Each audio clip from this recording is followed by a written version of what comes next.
Hey, it's Geeky here, and today I am taking a look at the Transformers Go Hishoumaru figure. And here he is. He is a bird.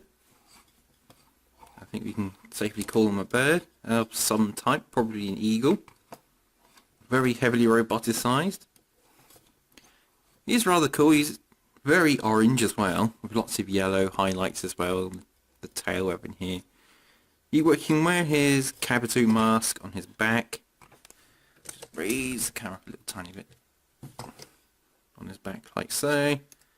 Lovely nice detailing on here, the gold stars, nicely painted as well. He can move him about. He can bend his legs so you can get him into more of a flying pose, although it does kind of upset his balance. His head moves as well in this mode, and the beak can open. Not a lot, but it can open. And the bird head sculpt is actually quite nice. I do really like it. Yeah, that can stay off for now. You've got this nice detailing on the side here of the mesh pattern, and you've also got the nice, like, really red eyes on there as well. All really cool. Oh no, it's actually a nice looking bird figure. I mean, it's not the most accurate bird figure because, let's face it, he is a pair of legs made to look like a bird. But he's still rather cool. Now this is probably the most complete one to hide all of the stuff that comes with it. Like the Kabuto on its back, the tail, but the tail being the main weapon in its robot mode. Unlike the other ones where their weapons do look a bit odd and sticking off the back of them. Now also in the box you get the instructions, a little poster of the show, and you also get 3 cards as well. They're not brilliant. I think I said so in my other 3 reviews on the Transformers Go team. They're just plain on the back. On the front there is nice toy artwork of the bird mode, individual robot mode, and its combined mode. All looking rather cool.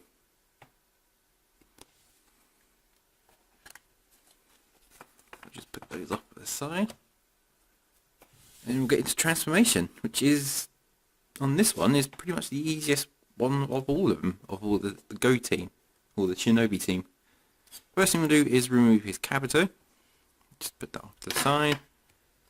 Remove his tail. That'll become his weapon in his robot mode. Then fold up his bird feet, like that, just so they're out of the way. Then grab hold here and pull all the way down and straighten them out. Then you can come to the front here, fold up his toes, then come back, fold out his hands for support, or for heel supports, and now just close up like that.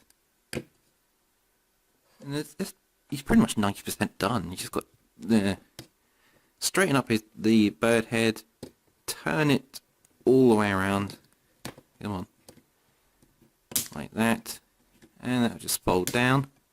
Fold the little connection peg at the back. All the way back.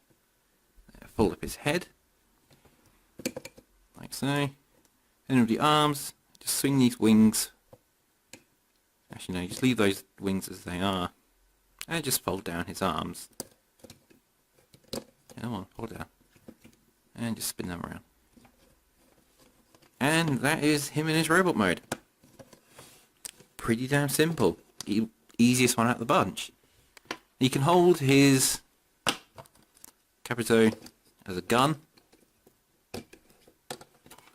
And obviously his tail purpose as a sword. So he's not short on the arms department as well. You can leave the wings out like that, or you can fold them back. Folding them back is probably a little bit easier. I mean, it does give me a little bit of a backpack, but it does clean up his bot mode. Now I'll just take off his weapons quickly and I'll show you his articulation. He's got articulated shoulders here. There's a swivel joint. They can also go in and out as well, like that. Got ball jointed elbow, nothing at the wrist, a little bit there. Head is just on a swivel joint, but it can also look up and down as well because of the hinge it's on. Legs are a funny old affair because if you come to the back, they start at his shoulders. So you have to kind of ignore those ones, just go down to these ones. Whereas it's got ratcheting hips. Rotate as well. It can also rotate at the knee as well. And that bends. There's quite a lot of range on that joint as well. Move the heel hand out of the way. You got really tons and tons of the articulation there, and a little tiny bit of up and down for his heels. Now, I'm only going to show the transformation to the head mode. I've done it for all three of them so far. You know, why change a habit? So we'll bring in the other two. Yikes. I'm just going to push him to the back there because he's quite back heavy with nothing on his torso. So basically you've got Shark there as the torso and over the shoulder missile launchers, and you've got Lion as the legs. Just make sure that Lion is turned on.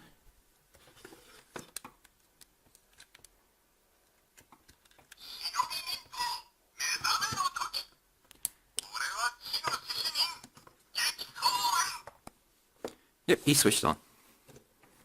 Now transforming him into his super mode, or into the torso mode, just want to return the wings back to where they were. Get in there, like that. Then hold them flat, just so I can get, just so I can get out of the way first. Then actually fold them that way around. That probably works a little bit better.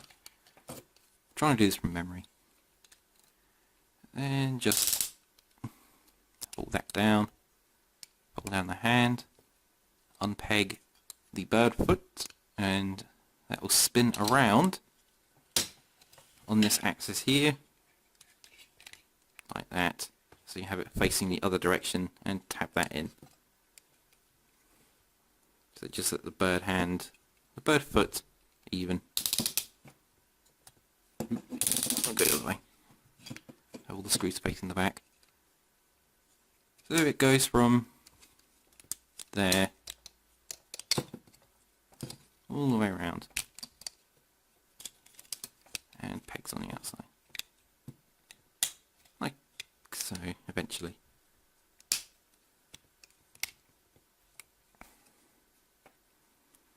And that's pretty much it for him. You just line him up. I'll have to raise the camera a bit first.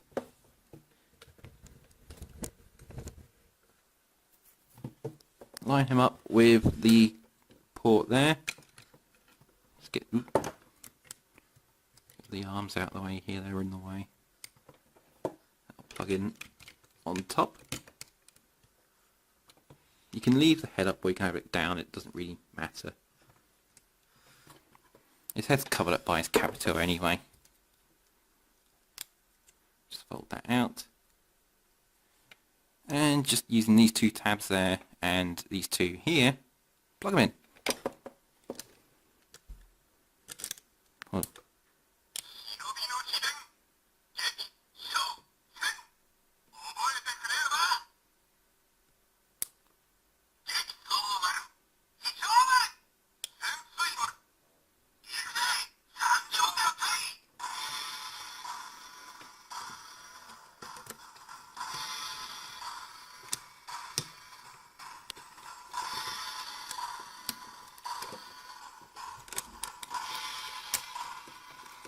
Get in there.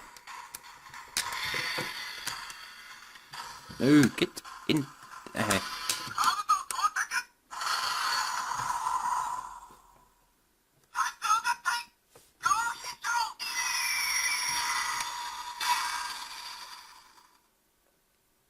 And there he is combined, and while the top looks great with all this and his head sculpt looks amazing, he is kind of let down by the skinny legs, very skinny legs, and he's very back heavy.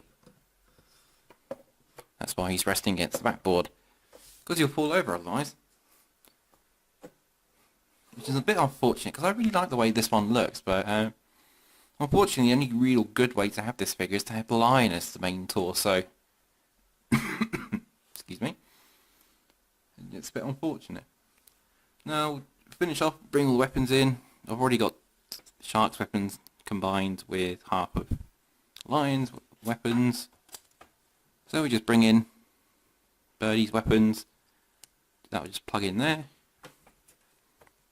And these will just plug in on the sides.